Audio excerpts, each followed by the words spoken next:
Hello everyone, I'm Vishali Kaushik here. Welcome to my channel, and today we will discuss the last topic of your chapter number 1, ninth class, motion. So what is the last topic? चलिए name नहीं बताती हूँ मैं, वैसे तो आप देख ही रहे होंगे.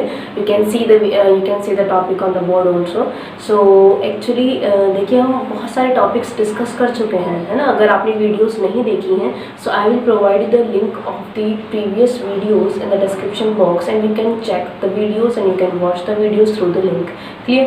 So देखिए एक्चुअली हम अब तक पढ़ चुके हैं. We have studied that the motion of any object, है ना, किसी भी ऑब्जेक्ट के मोशन को अगर हम कंसिडर करें तो हमने ये पढ़ा है कि if the velocity of any object changes then the motion of any object is known as the accelerating motion.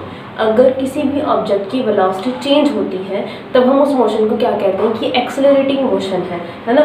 अब बात सोचने की ये है कि वेलोसिटी चेंज होने के लिए दो चीज़ों का चेंज होना ज़रूरी है. एक तो मैग्नीट्यूड चेंज होगा उसका और एक उसकी डायरेक्शन चेंज होगी, क्योंकि वेलोसिटी एक वेक्टर क्वांटिटी है. तो वेक्टर क्वांटिटी अपनी न्यूमेरिकल वैल्यू के साथ साथ क्या रखती हैं, अपनी डायरेक्शन भी रखती हैं. तो वेलोसिटी अगर चेंज होगी, न्यूमेरिकल वैल्यू और उसकी डायरेक्शन दोनों चेंज होने पर ही तो हम सोचते हैं कि एक्सेलरेटिंग मोशन होगा. दोनों चीज़ें चेंज होंगी तो वो चेंज होने की वजह से ही मोशन जो है वो एक्सेलरेटिंग कहा जा रहा है, क्योंकि वेलोसिटी अगर चेंज होगी तभी कहा जा रहा है ये, और अगर नहीं होती है चेंज तो वो यूनिफॉर्म मोशन कहा जाता है.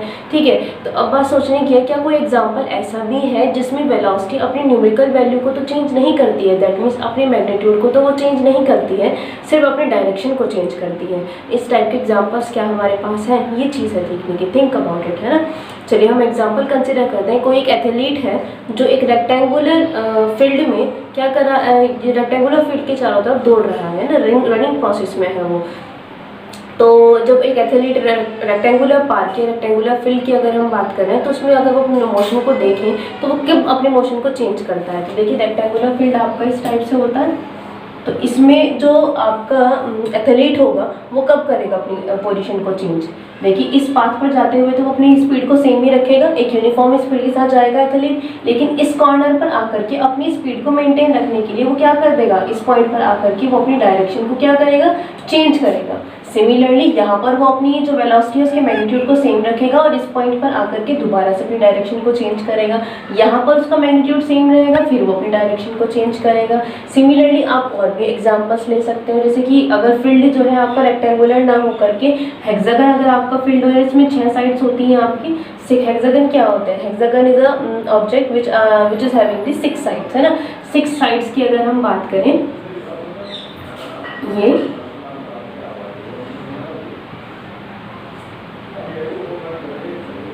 1 2 3 4 5 6 हो गई. तो हेक्सागन में अब एथलीट जो है वो हेक्सागन फील्ड के चारों ओर अपना राउंड ले रहा है. तो जब वो हेक्सागन फील्ड में लेता है तो वो क्या करेगा, अपना मैग्नीट्यूड तो सेम रखेगा, है ना, मैग्नीट्यूड वो चेंज नहीं करेगा. देखिए एथलीट जो होगा वो अपने मैग्नीट्यूड कभी भी चेंज नहीं करेगा, या जब आप जा रहे होते हैं, अगर आप भी रनिंग प्रोसेस में आप अपने मैग्नीट्यूड को चेंज नहीं करते, आप सेम मैग्नीट्यूड के साथ चलते हैं, लेकिन हाँ डायरेक्शन आप चेंज कर सकते हैं फील्ड की वजह से. ठीक है, तो वो डायरेक्शन अपनी इस पॉइंट पर चेंज करेगा, इस पर चेंज करेगा. सिमिलरली इन पॉइंट्स को जब आप काउंट करेंगे तो वो कितने टाइम अपने डायरेक्शन को चेंज करेगा, 6 टाइम्स वो अपने डायरेक्शन को चेंज करेगा. अब अगर हम कंसीडर करें कि वो एथलीट किसी सर्कुलर पाथ पर ट्रेवल कर रहा है, तो देखिए वो कितनी बार अपनी पोजीशन को चेंज करेगा, क्योंकि यहाँ पर साइड्स नहीं है, यहाँ पर साइड्स जो हो गई हैं वो एक पॉइंट में बदल गई हैं, तो वो हर एक पॉइंट पर अपनी डायरेक्शन को चेंज करेगा. तो ये जो आपका मोशन होता है, आप पहली बात तो ये कि सर्कुलर मोशन आपको पता होना चाहिए कि सर्कुलर मोशन क्या है. हमारा जो नेक्स्ट टॉपिक है वो circular motion, uniform circular motion. Circular motion को यूनिफॉर्म सर्कुलर मोशन भी कहते हैं. Uniform circular motion as a accelerated motion भी आप कंसीडर करते हैं. तो पहली बात तो सर्कुलर मोशन मैं अपने पहली वीडियो में बता चुकी हूँ, लेकिन फिर भी कि सर्कुलर मोशन क्या होता है. देखिए आप एग्जांपल देंगे सर्कुलर मोशन के, है ना, कितने एग्जांपल्स आप जानते हैं सर्कुलर मोशन के. तो जब भी आप वीडियो देखेंगे students, so drop your examples in the comment section कि आप कौन से एग्जांपल आप सोचते हैं कि ये सर्कुलर मोशन है. मेरे अकॉर्डिंग अगर मैं बात करूँ, एक जो इलेक्ट्रिक फैन है आपका, उसकी जो ब्लेड्स हैं वो एक पॉइंट के चारों ओर राउंड ले रहे हैं, है ना, वो घूमते हैं इस तरफ से, इस टाइप से, सॉरी. तो जब वो एक पॉइंट के चारों ओर इस टाइप से घूमते हैं तो वो जो मोशन है वो आपका सर्कुलर मोशन है. ठीक है, आप इसको एक और एग्जांपल भी ले सकते हैं. अगर हाँ प्रॉपर डेफिनेशन की अगर मैं बात करूँ, wait, the motion So what is the proper definition of circular motion? The motion of a body moving around a fixed point.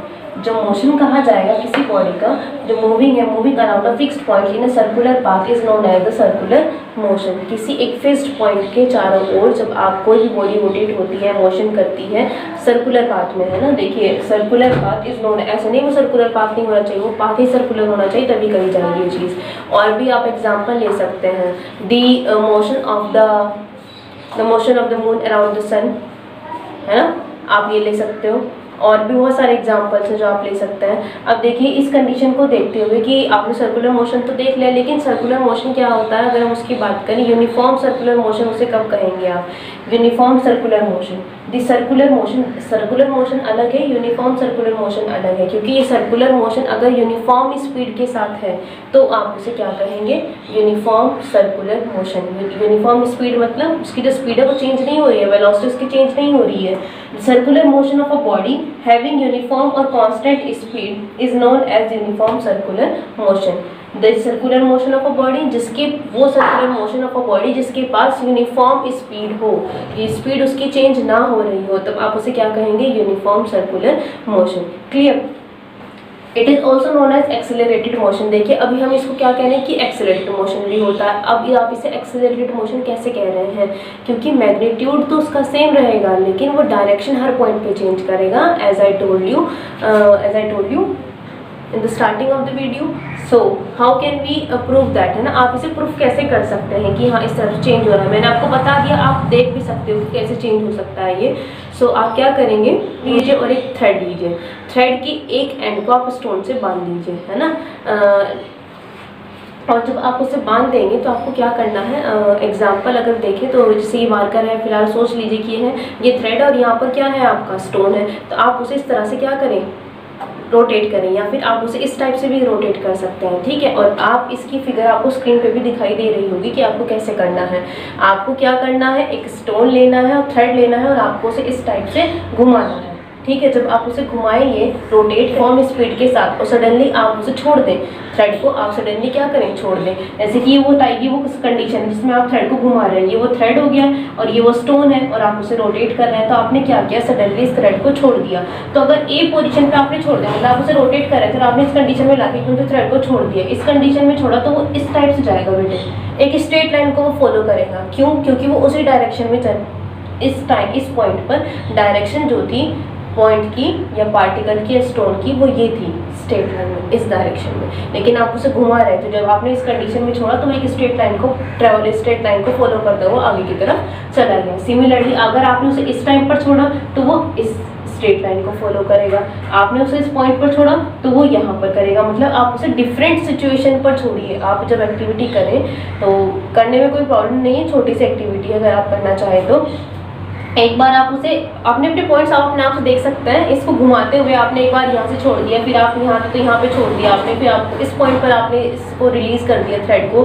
जब आपने रिलीज किया तो आप डिफरेंट सिचुएशन में देखेंगे, आप ऐसे भी देख सकते हैं। तो मतलब अगर हम फाइंड आउट करना चाहें कि what is the direction of the particle या of the stone at different point, तो क्या होगा, कैसे ड्रॉ कर सकता है? मैथ्स में आप पढ़ता है टेंजेंट, तो आप जिस भी पॉइंट पर चाहते हैं वहाँ पर आप सर्कुलर पाथ से टच करते हुए एक स्ट्रेट लाइन ड्रॉ कर दे, जिसे आप क्या कहते हैं साइंस की लैंग्वेज में, मैथ्स की लैंग्वेज में टेंजेंट। तो जब आप टेंजेंट ड्रॉ करेंगे तो इस पॉइंट पर उस पार्टिकल की जो डायरेक्शन है वो ये है, इस पर ये होगी, इस पर ये होगी और इस पर ये होगी। तो हम क्या देख रहे हैं कि जो स्टोन की वेलोसिटी या स्पीड की अगर हम बात करें, देखिए स्पीड जो हो जाती है वो एक आपकी स्केलर क्वांटिटी है। तो अगर हम वेलोसिटी के साथ कहेंगे, कह सकते हैं आप, इसमें कोई बड़ा इशू नहीं है, तो आप इसे कह सकते हो। तो जब आप स्टोन को इस तरह से छोड़ते हैं तो डायरेक्शन आपको पता चलती है, और इससे आप ये भी देखते हैं कि स्पीड तो सेम रह रही है लेकिन डायरेक्शन चेंज हो रही है, और डायरेक्शन चेंज होने की वजह से ही हम इस मोशन को क्या कह रहे हैं, एक्सेलरेटेड मोशन कह रहे हैं।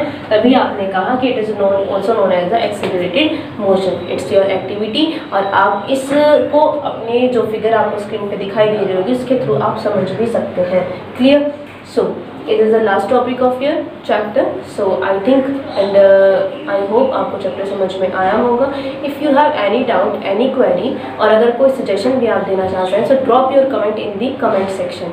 क्लियर? आपने कमेंट को ड्रॉप कर सकते हैं, और we will discuss the in text exercise chapter and exercise and the examples also.